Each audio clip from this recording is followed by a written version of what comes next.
Bring in show music, please. This is Squawk Pod from CNBC, and I'm producer Cameron Costa. On today's episode, a global market sell-off. We don't want to scare people, but I mean, when you see the NASDAQ down 800 points, when it's down after that week we had last week. Fears of a U.S. recession, frustration with the U.S. Federal Reserve, and a surge in volatility. But Fundstrat's Tom Lee says only time will tell how long-lasting it all is. With interest rates falling, the consumer's still in pretty good shape. I think on the other side of this, it'll look like a growth scare.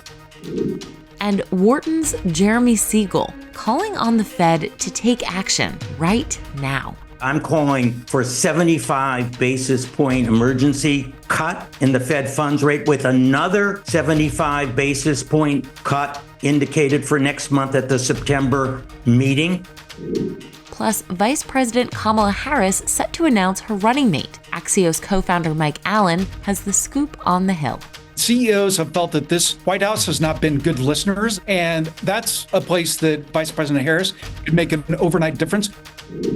It's Monday, August 5th, 2024, and Squawk Pod begins right now.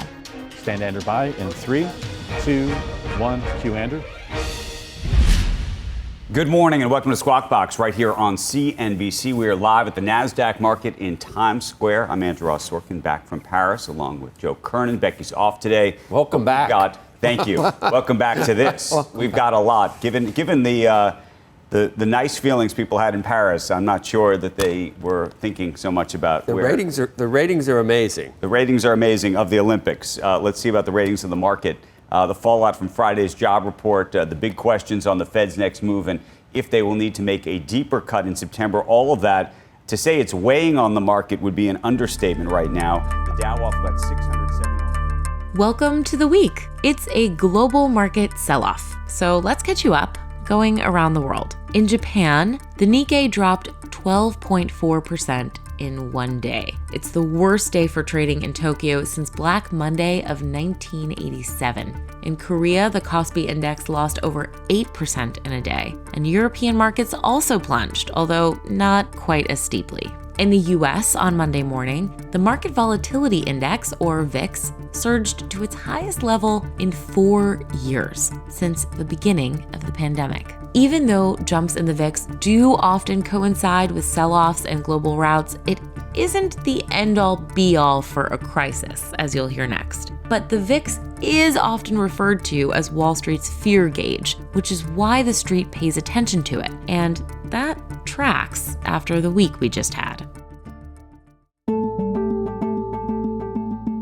During the Federal Reserve's meeting last week, the central bank kept interest rates steady and signaled they'd be ready to cut rates soon. The investor refrain in response was cut them in September. And then we got the July jobs report a couple days later. And that showed not only slower growth than economists expected, but also a higher unemployment rate. It ticked up to 4.3%, its highest since 2021. And so the US markets closed out their roughest week in months. Now, the R word, recession, is floating around. The disappointing jobs report fears that the Federal Reserve is behind on cutting rates and made a mistake keeping them steady. They're all factors in a global sell-off. Even Bitcoin had a rough go. The asset fell below 53,000, wiping out $270 billion over the weekend.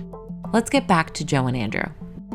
What scares me? Tell me what scares you. It's August. It's late August. And typically, things like this in the past, and there's no reason to think it happens in September.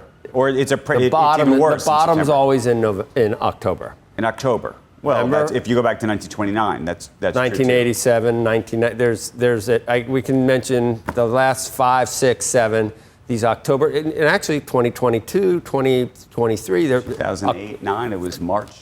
What was March? That was that was even more protracted. But October, you can pick a day that ends with a teen in October, and there's been a terrible market day that has occurred there. So that just from August to October. Yeah, but that's just us being superstitious. No, it's not. You think there's actually a rationale for October? I think that given those 7 stocks, and given the kind of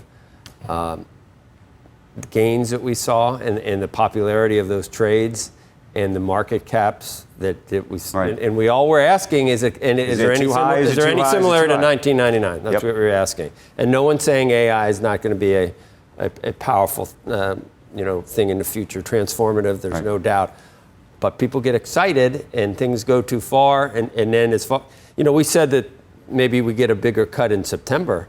The Fed, if you look at Fed futures, there's a chance they do one of those, in between meetings that they do one of those 50 basis point cuts. And there's a better than 50% this month, 60% is where the Fed futures are for something. Go to Jackson Hole and they do it there. They could do it. We don't want to scare people, but I mean, when you see the NASDAQ down 800 points after it's come back a little, but when it's down after that week we had last week, I don't care. I'm still watching the Olympics today because the daytime viewing is really. Here's a question for you, and I know we got to talk about all this other stuff, but David Faber on Friday said to me on the air, he said, "How do the CEOs feel?" This was in Paris. Yeah. And I said, well, just the way they were acting. But again, we saw them earlier in the week before things had started to tumble, and maybe their stocks were high, and so they were feeling good. There was no sense that this fall and this winter were going to be bad. Well, that's not good. I know. I'm just saying, was that a contraindicator? Right, I know. Of, when people say, what's the mood? Right. They say, what's the mood of the corner office? When was the greatest mood in the history of the economy, and people thought we had the greatest president in the world? And I did an interview with him and asked him about that one patient up in Washington, and is it going to turn into anything? Remember Davos? I remember Davos, yes. The envy of the world. And look what we were right, and everyone was so happy about everything. We were right on, and Davos is always contraindicated. Yeah. And it's sad that the guys that should know sometimes, like CEOs, sometimes are the last to know. How about our friend WB? Okay, we're going to talk about WB. WB being Warren Buffett selling half of his stake effectively now. That is in Apple. That's voting with your feet, by the way. That is voting with your feet. Yeah, half. He clearly must think one of two things. Either, and maybe we should hear. Well, what did he say when he called you and told you? I haven't spoken to him about it. He didn't tell me either. I haven't spoken about it. I'm imagining, and by the way, there have been some people who questioned this sort of new super cycle that everyone's been talking about. This AI-inspired cycle where everyone's going to get a new phone.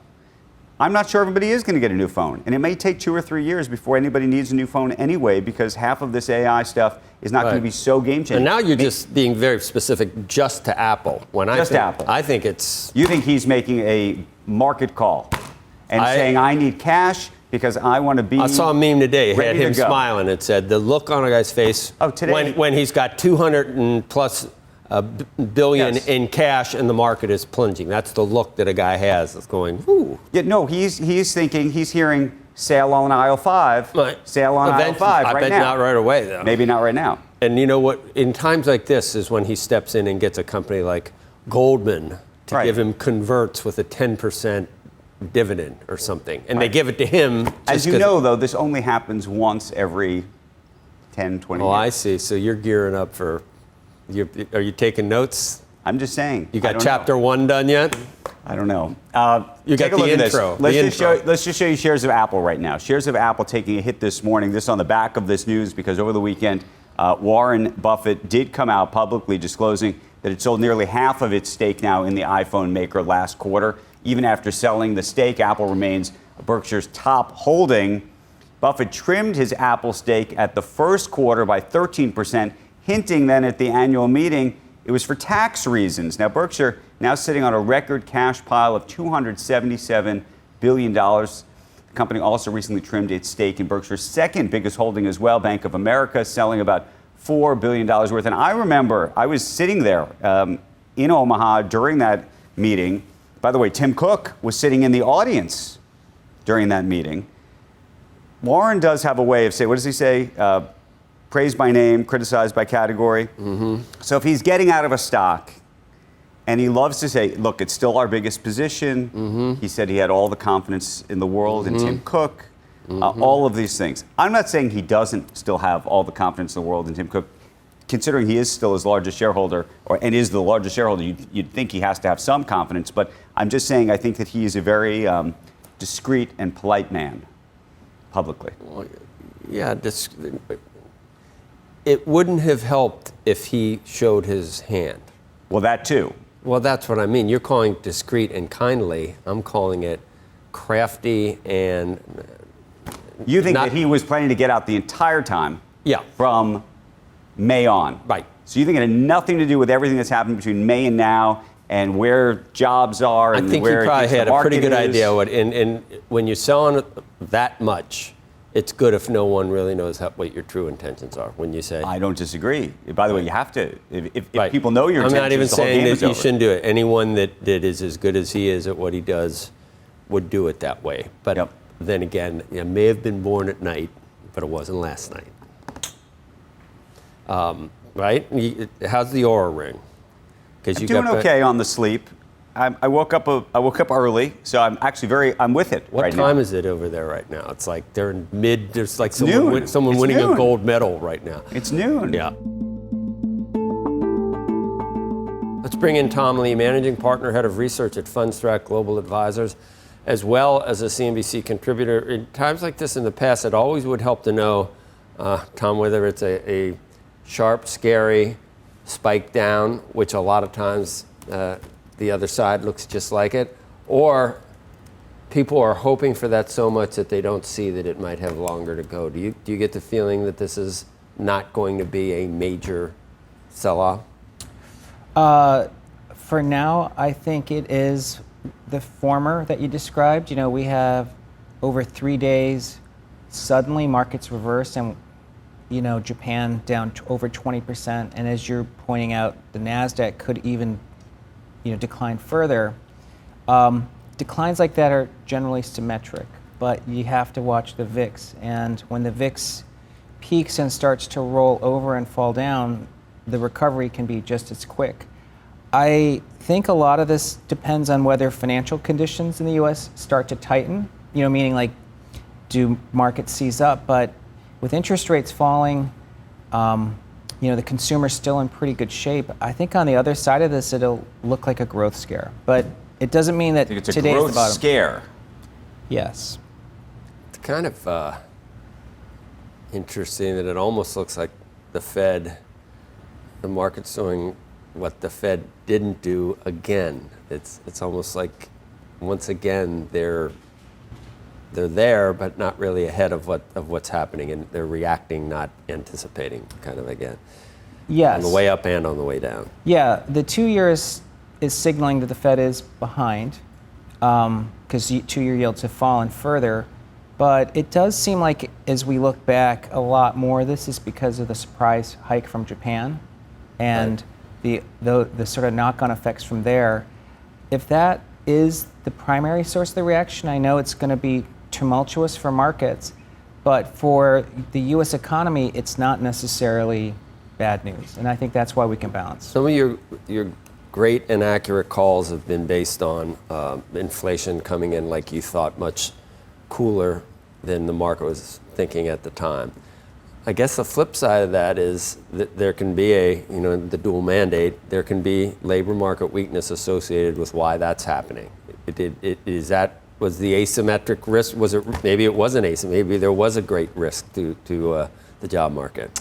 Well, you know, markets don't like surprise. I mean, Friday's jobs report was disappointing. How far back did they go with revisions down, too? It almost looked like the whole story, the whole narrative that we had is suspect about That's right. And I think many expected that because, you know, the establishment survey versus household had so many gaps. And so that's kind of converging. But that means markets are waiting until August payrolls report, which is not for 4 more weeks, to really know. But I would say, to me, it still seems like July, even as bad a report it was, is more of an aberration. And I think the trend is still... Weather, there's a couple of things in it that people... Yeah, there was almost a record number of people that were having temporary layoffs and people who weren't working due to bad weather. And Texas had a big spike in jobless claims. So it does look like the hurricane had some effect, although the BLS said there was no effect. On Thursday night, one of the people at your shop said 53.90 looks like a good S&P support. Do support levels mean anything? And you want to give me another one, or is it just another one to go through? Well, because it didn't hold, it means that there are other support levels that could be important. It might not hold. Yeah, it could not. I think that the VIX is telling us that. We've got to watch the VIX. Yeah, because it spiked Friday and then it's spiking again today. I mean, the last time the VIX was at this level was April 2020. So for an investor, that tells us kind of where we are, which is we know markets are nervous and they have to unwind, but it's not been a bad time to be thinking that there is a big opportunity on the other side, because once the VIX starts to calm down and markets have already corrected, we know that there's opportunity. Right. I mean, knowing that, of course, it's August, as you point out. You think the VIX high 40s is where it's going to peak, or low 50s? I guess, it's up 100% almost. Yeah. The VIX may not have a ceiling, because we know next couple days there's also some geopolitical events on the horizon. And Israel, and Iran, and we got politics here. I mean, that's escalating. Some people think, well, that's going to turn into a nightmare this Supposedly week. Today, Or right. Tomorrow. I mean, we don't want to. So I think that's why it's all coming to a head this week. I mean, to me, it's a very important week, because we know it's hard to catch a falling knife, as you're pointing out. Support levels are being broken, but mortgage rates are falling. The consumer's in pretty good shape, and the job market, I think it's very unlikely. But so if the knife is falling, and you like catching falling knives, I know you. So the question is, at what point do you catch said knife? I spent a lot of time talking to Mark Newton, our technical strategist, over the weekend, and I think that there is a reprieve coming this week. Like, who knows? It could even be today, right? We could open down huge, and then after 11 a.m., we could reverse higher. But I kind of agree with Joe that this is still August, and I think that markets traction really doesn't come back till October. So between now and October, it's maybe a range-bound market at best, but there'll still be opportunities. And we could call it Bitvidia, basically. I mean, it might as well be Bitcoin, what is Bitcoin? Gold's hitting new highs, Bitcoin, yields, people look for safety. They buy treasuries, they buy gold. People don't buy Bitcoin for safety. Yeah, Bitcoin is still mostly a risk-on asset. And there's potentially been lots of liquidations. I think several 100,000 accounts liquidated over the weekend. To get money. Money. Yeah, margin calls and. So what does that say to you, though, longer term about Bitcoin? Does it say anything to you?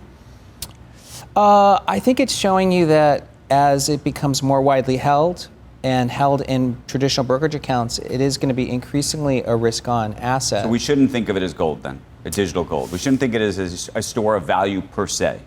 We should think of it as something else, a speculative tool that's in this sort of NASDAQ-y camp. It's kind of both. I mean, it's very unique. How can it be both? When people say both, I don't get that both part. I sort of agree. It obviously has. Some people think it has value, but when you need it, and you need to turn some of that value into cash for margin calls, you're gonna sell it if it's up.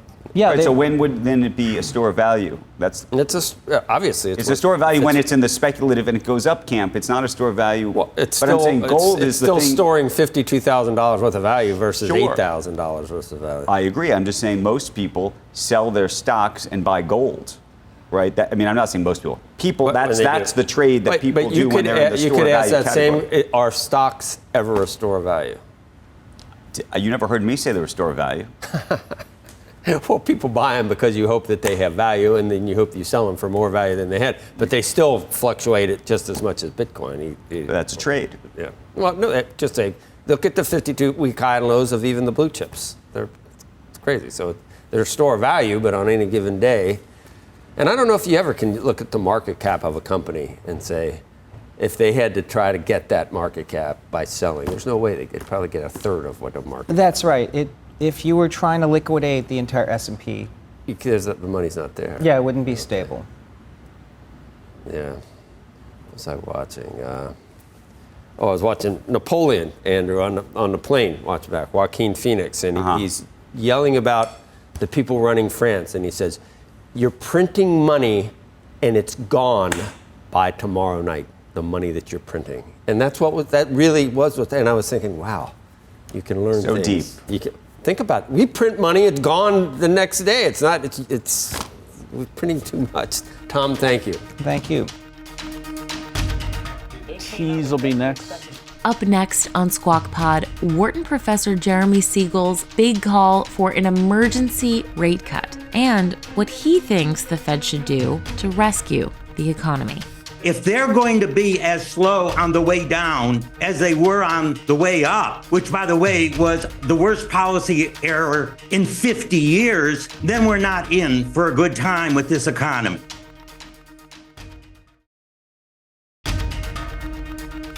Welcome back to Squawk Pod from CNBC with Joe Kernan and Andrew Ross Sorkin. Stand by, Joe. Here's Mike. Q. Joining us now is Jeremy Siegel, Professor Emeritus of Finance at University of Pennsylvania's Wharton School of Business, Chief Economist at Wisdom Tree. Jeremy, I hate, you probably aren't happy to say I told you so either, given what we're witnessing. But you thought the Fed was staying at, once again, for the second time, staying at the party too long and too restrictive. Absolutely. And, this may surprise people. I'm calling for a 75 basis point emergency cut in the Fed funds rate with another 75 basis point cut indicated for next month at the September meeting. And that's minimum.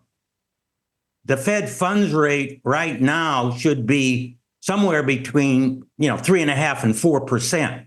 Let me give you very simple logic of my position here.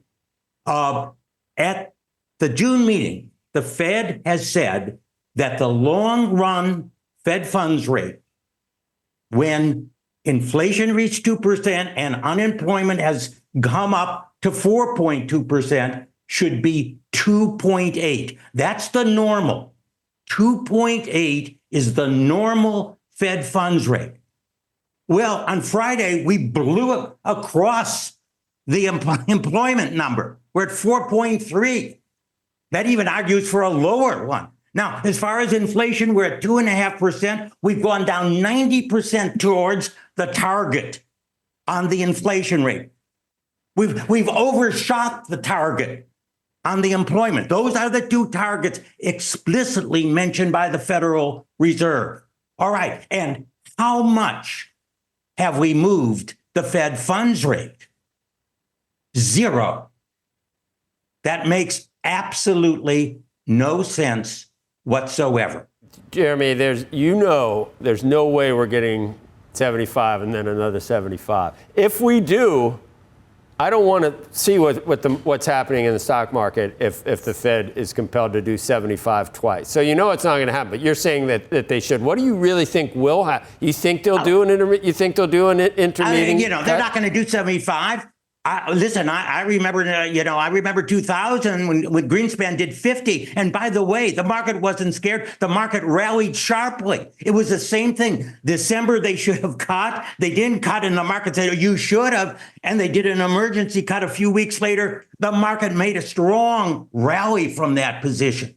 Listen, Joe, don't think that the Fed knows something like, we're afraid the Fed knows something. Since when has the Fed known anything about the economy? We don't need to worry about anyone thinking that the Fed. No, not at all. I mean, look what happened 3 years ago. Right. The market knows so much better than the Fed. So, they've got to respond. Listen, their own stated normal Fed funds rate when we hit targets is 2.8. They're basically at the target. And there's a lag in monetary policy. Take a look at the Taylor rule. Take a look at any of the rules right now. They're all 150 basis points lower. Let's say that Jay Powell came out and before September, an emergency meeting comes out and he lowers the rate. Does the market rip, or does the market say, oh, my goodness, it's worse than we even thought? It rips. It welcomes it. Absolutely. Because it's so far behind the curve right now. The Fed is up in the bleachers. But that's why I'm saying maybe it doesn't rip. Maybe people say, oh, goodness. No. If they're willing to make an emergency cut today, boy, There's got to be something around the That's corner. not going to happen today Not necessarily. today. I'm saying in the next but couple I think, weeks. I mean, it could happen, and I think it should. I think they should say, listen, we're taking a look at listen, you take a look at the data. It is not at all comforting. I mean, the hiring employment part of the ISM that we got was just absolutely horrible. I mean, forget about the Psalm rules and all that are true, that are predicting recession. I'm looking at the Fed's own data and the Fed's own written policy, 2.8 when we are at and near the target. They overblew one target and they're 90% towards the other target, period. Jeremy, there's no reason to think, given how long it took to move off of zero, there's no reason to think that they're going to take your advice on this. Maybe they do, but maybe not. What if they don't? Then the S&P right now is only down 6% from the highs. The Dow's only down 4%. Nasdaq's down 10%. I mean, what do you how do you think the market will react if it doesn't look like the Fed's going to do anything before September? I think the market will react badly, very honestly. I mean, if they're going to be as slow on the way down as they were on the way up, which, by the way, was the worst policy error in 50 years, then we're not in for a good time with this economy. And the Fed has to recognize. I mean, I'm just restating their own written policy. 2.8 normal Fed funds. They haven't moved 1 basis point. They're nearly twice what their normal Fed funds is. People are pointing out that when Greenspan did do that, the emergency cut, initially the market rallied, but then it went to new lows after that. Yeah, do you think, yes, it did. So you can imagine if he didn't do the cut, it would go even further down. Well, was that what we're looking at now? It was a huge rally when that emergency cut was made. They said, finally, the Fed is beginning to get it. Now, the Fed didn't prevent the recession that we had after that. It was a mild recession. Is that what's coming? Is that what's coming, in your view? Well, I mean, what? I think, look, we had a tech bust, we had 9/11, we had a lot of things going against them. But I'll tell you, the fact that they cut made it milder than it would have been otherwise. Now? Are we looking at a recession now, or at least the odds are higher? No, the odds are, I think they're higher. I mean, Goldman Sachs just, jumped it from 15 to 25. I think it's higher. And I think if the Fed doesn't move, it's higher than 50%.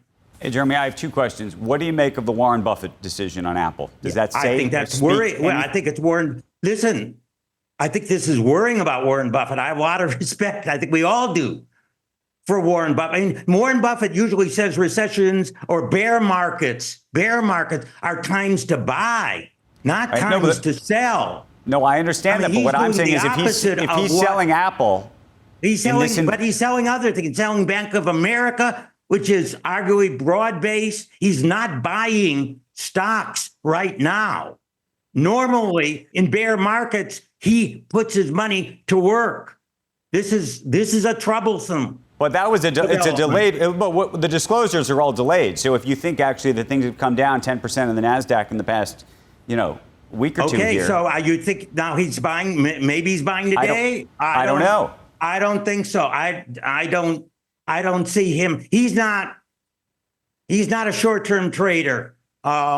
He saw full valley, and the fact that he is not saying anything or saying, this is a time to move in, I think that's troublesome. That was it? Well, the second question I was going to ask was, do you think that politics is going to play into this at all, given that we're in the middle of an election, and how that plays? It shouldn't. It shouldn't. Jay Powell said he was very firm it didn't. No, but I think what I'm asking is a different question, which is there's some people that are trying to tie the fall. Even Trump now has said that, I'm going to keep Jay Powell until the end of his term in 2026. No. But Jeremy, there's some people that are correlating the fall in the markets to what appears to be a much tighter race between now Vice President Harris and former President Trump. I don't think the race, I don't think, Iran or Japan is the source of this slowdown. I think it's in Washington, D.C. at the Federal Reserve Building. And that's the source. All right, Jeremy, thanks. I tried to figure that out too, Andrew. I don't know whether initially there's anything to that, but this certainly is not good from here if it continues. Well, that's what I asked. I'm not sure. Do we said the Fed's not political. They wouldn't cut to try to help. I don't think they're trying to help. They may have to just do this on themselves. No, I'm saying, would you trade your 75 basis point cut for a really weakening economy? That's the thing. Be careful what you wish for. You might get some cuts before the election, but not for anything good, not for good reason. Well, and that's why I didn't know if the market would rip. People say, the market would rip if it goes lower. I'm not convinced. But we heard it. It may have ripped initially, but then it went to new lows anyway, even under Greenspan. Coming up, Vice President Kamala Harris is set to make the biggest decision of her campaign so far. Who will be her running mate in the race against Donald Trump? Axios co-founder Mike Allen gives us a look at which candidate would be a home run. Pennsylvania is the ball game. If Vice President Harris wins Pennsylvania, she likely is president. And even the Trump team is convinced that if she picked Josh Shapiro, that would take Pennsylvania off the table. Squawk Pod will be right back.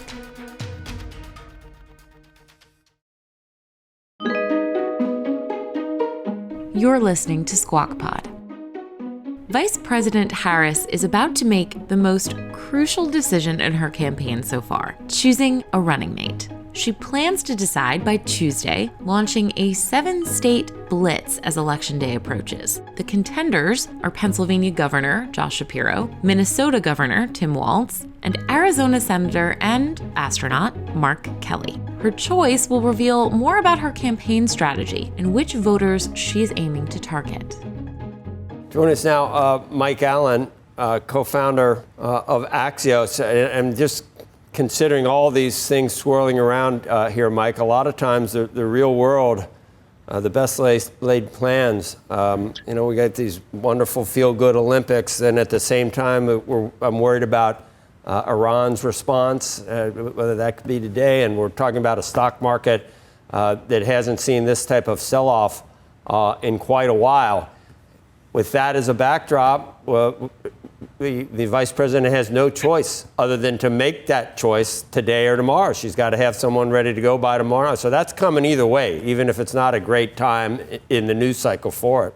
No, you're exactly right, Joe. We talk about a split screen. Well, what I said at the top of my newsletter, Axios AM, this morning, is today you're going to need 3 screens because the possibility of imminent escalation in the Mideast, the route that you've been covering all morning. And you're right about Veep. That's a self-imposed deadline by Vice President Harris. She said that tomorrow evening, she'll appear in Philadelphia with her choice as they kick off a 7-city, 5-day tour of the swing states.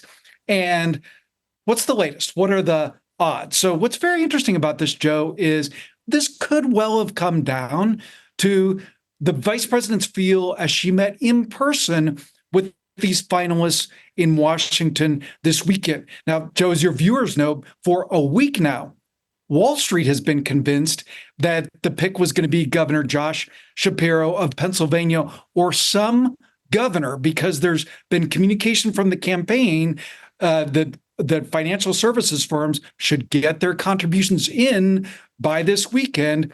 And the assumption was that was to avoid triggering the SEC's pay-to-play rule, which prevents you from giving to state officials. That rule applies to state officials when they're running for federal office. So the deduction on Wall Street was it's going to be a governor. And Joe, your viewers like data. Math plus logic has pointed now for several days to Governor Josh Shapiro of Pennsylvania, age 51. Here's the biggest reason. Pennsylvania is the ball game. If Vice President Harris wins Pennsylvania, she likely is president. And even the Trump team is convinced that if she picked Josh Shapiro, that would take Pennsylvania off the table. Looking at the final choices. Every one of them has some really solid benefits and at the same time some downside. It's amazing how it works. I would do like a Ben Franklin close on each of them. I can do Waltz. Shapiro is strong. He's a great speaker too. I don't know if you've been watching him lately. He kind of does remind me of what people say is one of the greatest orators of our generation. Whether you love him or don't love him quite as much, but he's got some of the same cadences and everything else. Do you think it's going to be Shapiro at this point, Mike? That's in the vice president's head, the second gentleman's head. This is a classic Washington case where if you know, you ain't talking. If you talking, you don't know. You don't believe that leak last week? Because it almost looked like someone knew it was going to, someone said she's going to be appearing with Governor Shapiro, but that would have been a horrible time for it to come out before a weekend. Well, yeah, and the fact that it's in Philadelphia seems like a massive clue, definitely is being taken that way. But you can make the case for the others, as you say.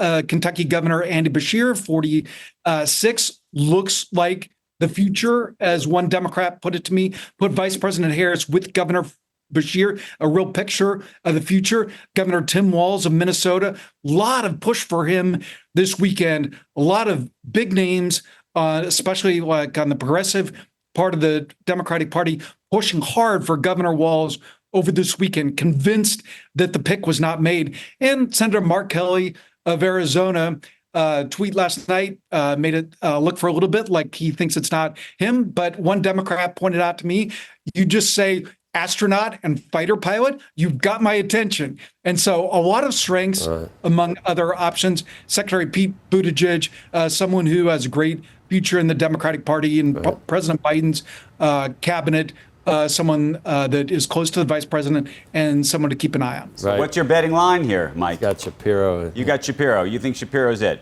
Yeah, the signs point toward that. Yep. The signs don't point away. But it was interesting. Over the weekend, you saw a push of people, including some union leaders. You saw Senator Bernie Sanders saying that he was for Tim Walz of Minnesota. So that's why I say it's very much with the vice president. And a fascinating turn would be that in this final vetting, these big books that former Attorney General. Before you go, a business question. You know, a lot of criticism came from the business community that watches this network, frankly, at the Biden administration, because a lot of the people that they felt that he appointed around him were not necessarily, quote, business friendly or necessarily even just super business knowledgeable. The question is, you know, there was a big story in the Times about Tony West from Uber, who's been advising Vice President Harris. Of course, there's a family relationship there. Do you think that President Harris, if she were to win, would be more business friendly, less business friendly? You just talked about Bernie Sanders on the other end and what the sort of push-pull pressures are. Andrew, I can tell you, and I know you hear the same thing from your CEOs in Paris and elsewhere, that they just want someone to listen. And CEOs have felt that this White House has not been good listeners, as my siblings would say to their kids. And that's a place that Vice President Harris could make an overnight difference. That's a place that Tony West, her brother-in-law. But do you think she wants to make an overnight difference? That would be a way to do it. And the fact that Tony West is one of her top advisors, even taking on a formal role, that's a sign of that. I can tell you business likes it. Andrew, you and I have both known Tony over the years, and could be a very important conduit for her as she builds this coalition in this incredible 90-day sprint. It's like building a startup in record time, $1 billion startup in 90 days. All right. Thanks, Mike. That's the podcast for today. Thank you for tuning in, as always. Squawk Box, our TV broadcast, is hosted by Joe Kernan, Becky Quick, and Andrew Ross Sorkin, weekday mornings on CNBC starting at 6 a.m. Eastern and going all 3 hours until 9. You can get the smartest takes and analysis from that TV show right into your ears if you follow us right here on Squawk Pod wherever you're listening. We'll meet you right back here tomorrow. Have a great day. We are clear. Thanks, guys.